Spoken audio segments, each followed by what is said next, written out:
Madame, Monsieur, bonjour. Médien TV consacre une programmation spéciale à l'occasion du 21e anniversaire de l'accession au trône de Sa Majesté le roi Mohamed VI. Célébration avec un goût toutefois très particulier cette année pour cause. Elle coïncide avec l'une des plus graves crises sanitaires que le monde a connues depuis plus d'un siècle. Une crise qui a toutefois libéré des énergies et démontré une résilience d'une poignée d'États comme le Maroc. Très vite, le royaume, sous l'impulsion de son souverain, a anticipé, s'est adapté, a surtout géré cette crise liée à la Covid-19 d'une manière que beaucoup de pays, dont des puissances mondiales, ont applaudi. C'est en tout cas ce que l'on va analyser dans cette émission avec nos invités. Mais avant de les accueillir via satellite, je vous laisse avec ce papier de Zind Mseri qui retrace les différents points de la gestion de cette crise sanitaire. Regardez.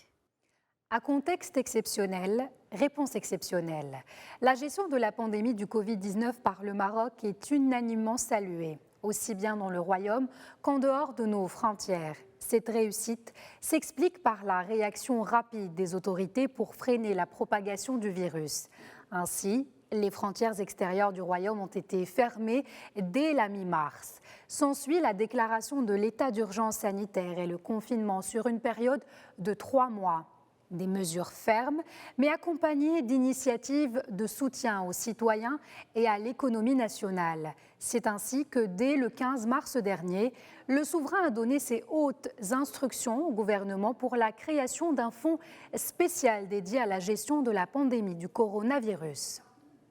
Un fonds de solidarité qui a permis de récolter plus de 32 milliards de dirhams. Un fonds dédié non seulement à la prise en charge des dépenses de mise à niveau du dispositif médical, mais aussi à l'accompagnement des secteurs vulnérables au choc induit par la crise du coronavirus.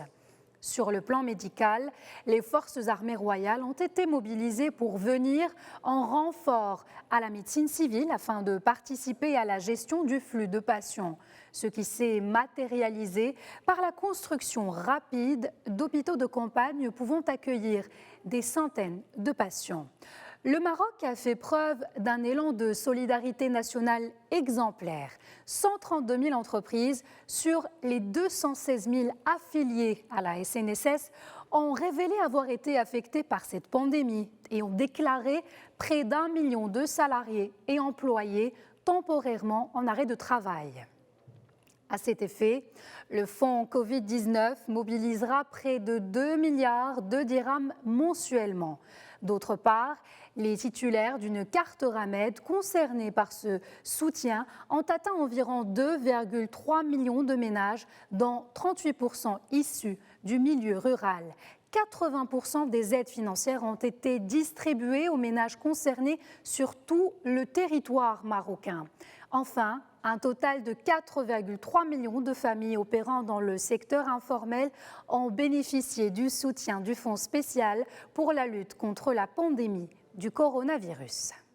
Et à présent, j'ai l'immense plaisir d'accueillir depuis Rabat via satellite Mohamed Saïd Tahiri, membre fondateur de l'association Citoyens du Maroc, et également depuis Rabat, professeur Mustafa Zrazi, professeur en gestion de crise, également senior fellow au think tank marocain Policy Center for the New South. Bonjour, professeur Zrazi. Ma première question vous est destinée. Alors, en compagnie de 10 éminents chercheurs de ce think tank, vous avez analysé la stratégie du Maroc face au Covid-19. Mais avant, je voudrais évoquer avec vous ce concept que l'on évoque souvent aujourd'hui, la guerre sanitaire. On parle de guerre pour décrire cette lutte contre la Covid-19, ou en tout cas pour décrire cette lutte contre un ennemi invisible. Y a-t-il des éléments, professeur Zrazi, de comparaison possible entre les grandes crises qui ont secoué le XXe siècle et la crise sanitaire que nous vivons aujourd'hui ? Merci pour l'invitation. Évidemment, tout en parlant sur la pandémie de Covid-19, qui a justement ses particularités tout à fait comparant avec les autres crises qu'on a vécues même en XXIe siècle, la caractéristique principale, c'est les incertitudes qui entourent cette pandémie.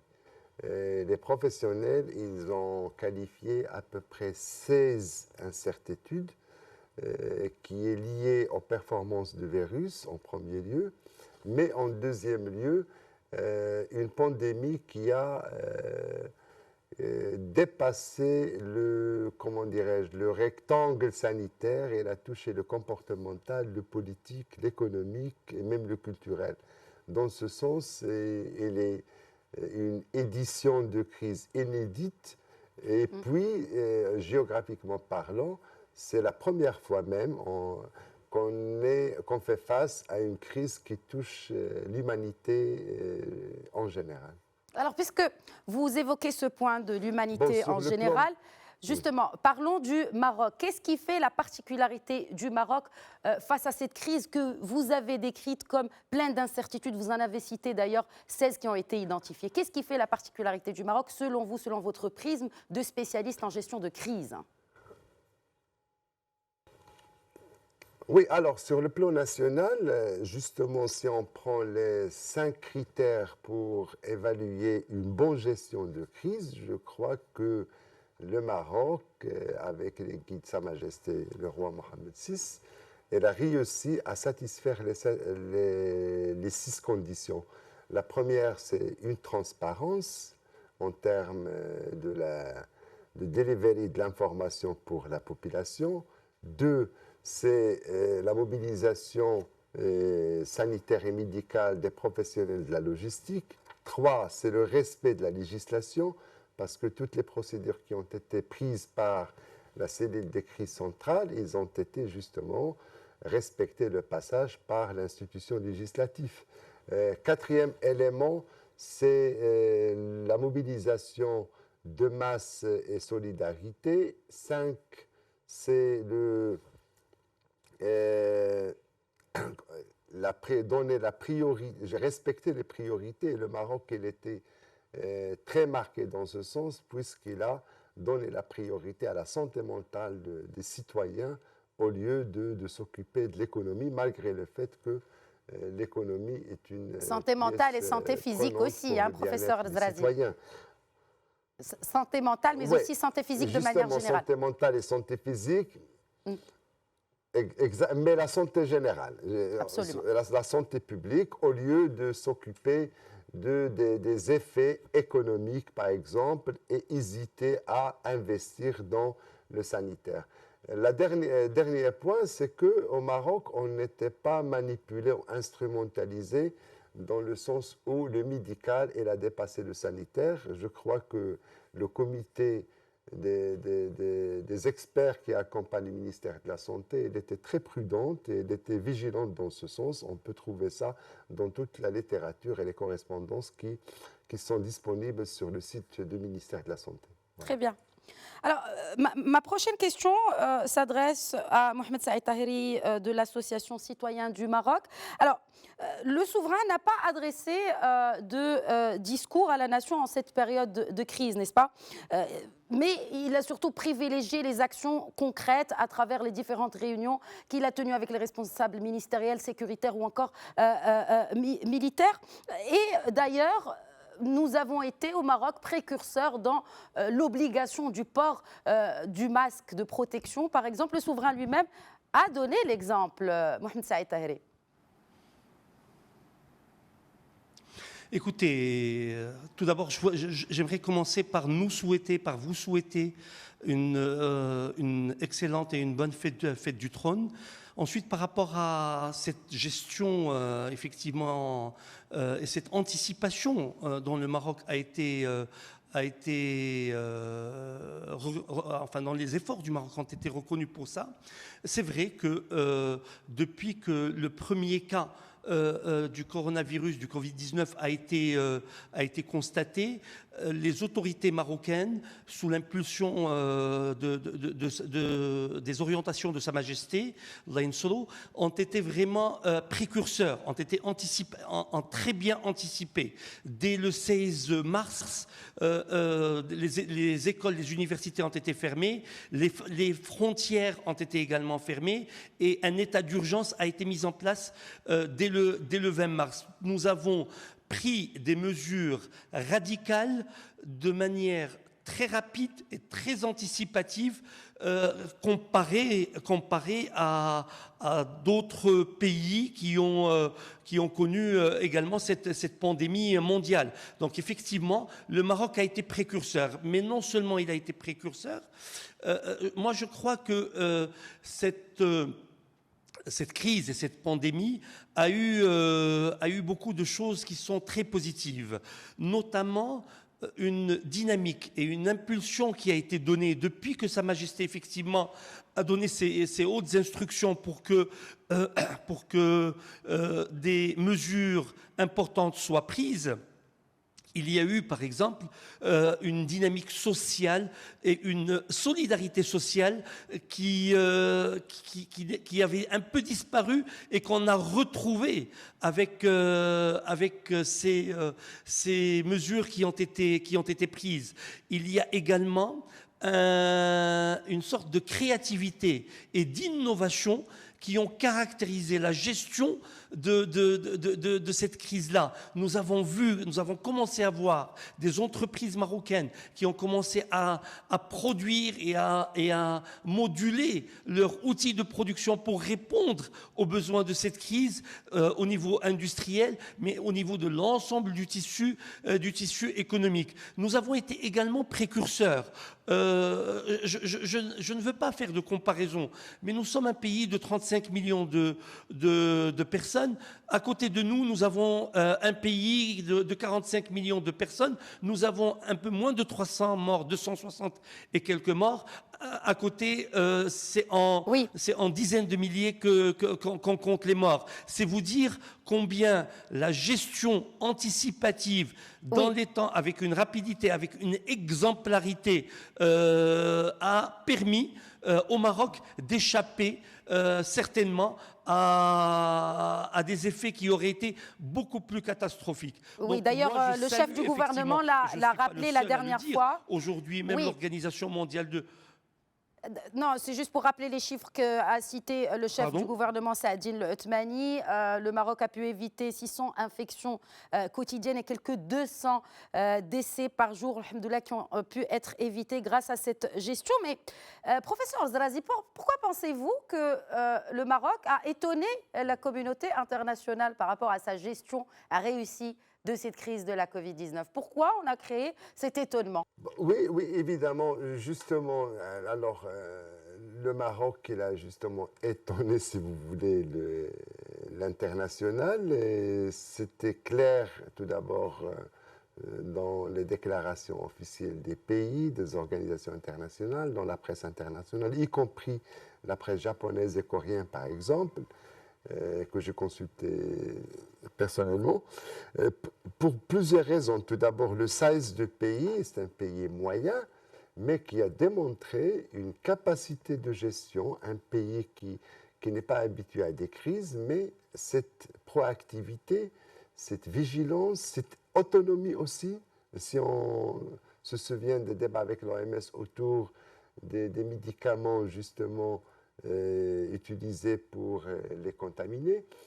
Alors, tous ces éléments, ils ont donné Et puis, bien sûr, ce courage de prendre des mesures, même qui sont lourdes économiquement, mais qui ont exprimé cet attachement de Sa Majesté le Roi au bien-être de ses citoyens. Alors, avant de continuer ça, justement, tout en parlant de leadership de Sa Majesté le Roi Mohammed VI, c'est vrai, Sa Majesté, elle a démontré cette combinaison inédite entre le visionnaire, le chef qui a orchestré la gestion de cette crise, mais en même temps le modèle. Justement, elle a réduit ses activités physiques, et elle a pris le masque dans toutes ses activités. C'était un signe très fort pour les citoyens que, alors on est dans une approche inclusive, intégrée et bienveillante. Alors, justement, tout en parlant aussi de cette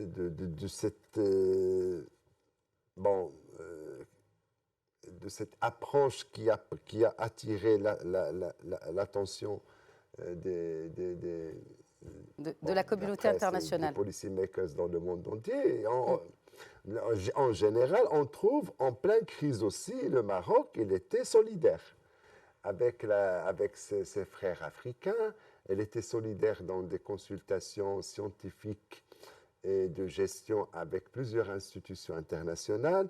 Elle était solidaire à l'écoute des décisions qui se prennent autour de lui. Et tout ça, elle a démontré que il y a une maturité d'un vrai État, d'un vrai pays, même que son size, elle est moins comparant avec ce qu'il a fait, ce qu'il a démontré. Et il a impressionné. Et bien sûr, sur le plan sanitaire, c'était clair, sur le plan médical, quand on regarde aux statistiques, on trouve que le Maroc, il a bien réussi à faire le monitoring de la propagation du virus. Et ça, c'était le point fort qui a justement confirmé toutes ces actions-là. Parce qu'il y a d'autres pays qui ont fait des actions similaires, mais en termes de assessment de la propagation, on trouve que les nombres ils étaient flagrants. Par contre, le Maroc, elle a fait le challenge de réduire à, si on RT0, elle était à la limite entre 1,2 et 0,90, et c'est très, dans le benchmarking international, c'est très marquant, ça rentre positif dans la bonne gestion d'une crise épidémique. Mohamed Saïd Taheri à présent. Alors, sur le plan sanitaire, bien sûr, il y a cette diversification des structures de soins et surtout du Made in Morocco. Bien sûr, cette question vous est destinée. Si vous voulez réagir par rapport à cet étonnement de la communauté internationale de la gestion, vous avez quelque chose à rajouter par rapport à ce qui vient d'être évoqué par professeur El-Zrazi? Allez-y. Eh bien, effectivement, cette crise a permis un petit peu de libérer les énergies des entrepreneurs et une sorte de dynamique d'innovation et de créativité, comme je disais tout à l'heure. Il y a eu des entreprises qui ont commencé à créer, à innover et à proposer des produits. Nous avons vu des entreprises fabriquant des masques, nous avons vu des entreprises fabriquant des outils médicaux, des médicaments qui ont été effectivement proposés et fabriqués au Maroc.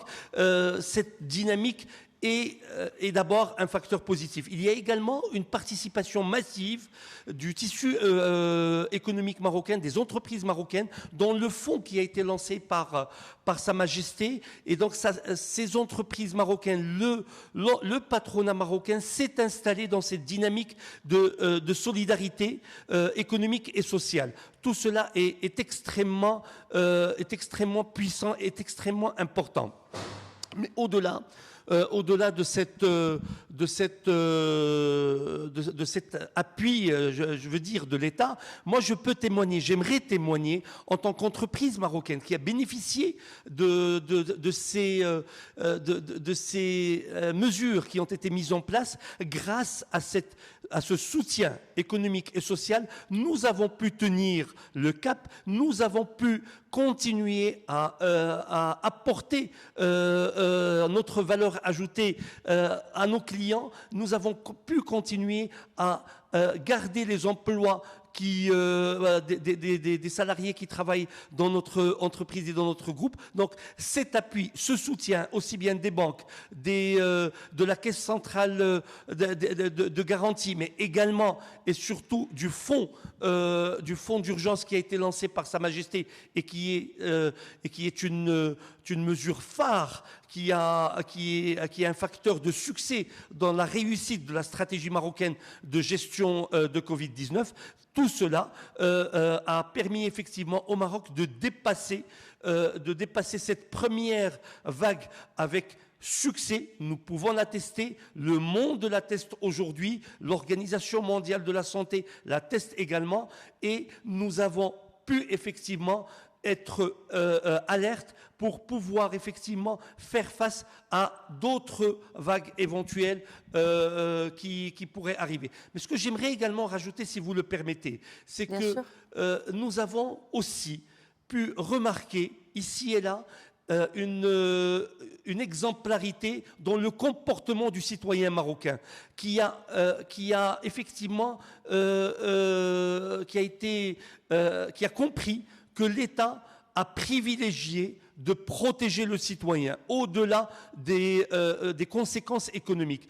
L'État a privilégié la protection du citoyen et le citoyen a été dans cette logique-là. Nous avons vu ici et là, malgré des petites exceptions que l'on pouvait constater, que généralement le Marocain a respecté les décisions qui ont été prises par les autorités dans le cadre du confinement, dans le cadre de cet état d'urgence, que les entreprises ont également joué leur rôle et qu'il y a eu une rigueur du citoyen marocain, des entreprises rigueur marocaines, et une résilience pour accompagner le Maroc à dépasser cette crise-là. Une rigueur et une résilience, que ce soit du côté du citoyen, mais aussi de l'État. Bien sûr, ce fonds spécial Covid-19 que vous venez de citer, bien sûr, il a une grande vocation bien sûr, à renforcer les structures sanitaires, mais aussi une vocation sociale, à soutenir, bien sûr, notre économie en sauvant des emplois. Vous l'avez dit, Mohamed Saïd Taheri. Alors, professeur Razrazi, comment ces actions ont-elles aidé à préserver l'ordre social ? Les actions, bien sûr, entreprises dans le cadre du fonds spécial Covid-19. Alors, justement, ces actions, tout d'abord, en premier lieu, ils ont été mises en œuvre ou mises en place pour gérer le sanitaire. Dieu merci que malgré les nombres qui restent quand même importante et qui exige une continuité de vigilance. On contrôle justement la situation épidémique. L'impact, il était tout d'abord sur deux plans, à mon sens. Le premier, c'est maintenir et assurer un paix social. Deux, c'est si vous voulez, cette performance de l'État citoyen marocain qui a démontré sa citoyenneté et qui a démontré qu'elle est un instrument, une machine qui a la délégation de servir le citoyen, et l'a démontré non seulement par le respect des procédures légales, mais aussi par une touche émotionnelle de l'État vers le citoyen, qui était générateur de ce sentiment de solidarité qui alimente bien sûr la cohésion sociale. Ça, c'est important. Dans d'autres pays, on trouve que la paix sociale, elle est menacée en premier lieu, tout d'abord par des effets économiques, mais aussi par une déconstruction entre l'appareil de l'État et justement le tissu sociétal. Au Maroc, Dieu merci, espérons que ça va continuer. On est dans cette logique de cohésion. Malgré, cela ne veut pas dire que, économiquement parlant, qu'on est bien. Alors, c'est sûr que toutes les projections actuelles, que ce soit par la Banque centrale, que ce soit par le Haut Commissariat au Plan, par les think tanks, par les experts et les professionnels, il y a des prévisions que les prochains 18 mois seront assez difficiles économiquement. L'impact sur les citoyens, aussi sur l'entreprise, sur le budget de l'État, devrait être accru. Et justement, là, il faut de l'innovation et de la créativité pour ajuster la loi de finances prochaine. Mais généralement, le picture général, si vous voulez, il est très positif. Il y a le plus important pour moi, que ce soit en tant qu'expert en gestion des crises ou en tant que psychologue, si vous le souhaitez, je trouve que le plus important, c'est ce mécanisme de transparence qui a été déclenché depuis le 2 mars jusqu'à maintenant entre l'État et les citoyens. Il était le garant de continuer ensemble, de performer ensemble et justement d'impacter et de gérer les effets secondaires de cette crise post-confinement de manière assez rationnelle, assez nationale et citoyenne. Très bien. Puisque vous parlez d'effets économiques, il faut juste rappeler que beaucoup de pays ont vu leur note souveraine être dégradée par plusieurs agences de notation. Mais voilà, Fitch Ratings a maintenu le Royaume à la note BB- avec perspective stable. Voilà, c'est la fin de cette émission spéciale. Merci beaucoup, professeur Mustapha Razrazi, Mohamed Saïd Taheri, d'avoir répondu aux questions de Médien TV, d'avoir enrichi cette émission avec vos éclairages. Merci beaucoup. Merci beaucoup à vous de nous avoir suivis. Bien sûr, la programmation spéciale 21e anniversaire de la Fête du Trône se poursuit sur Médien TV, Médien TV Afrique. Merci à tous et à toutes de rester avec nous.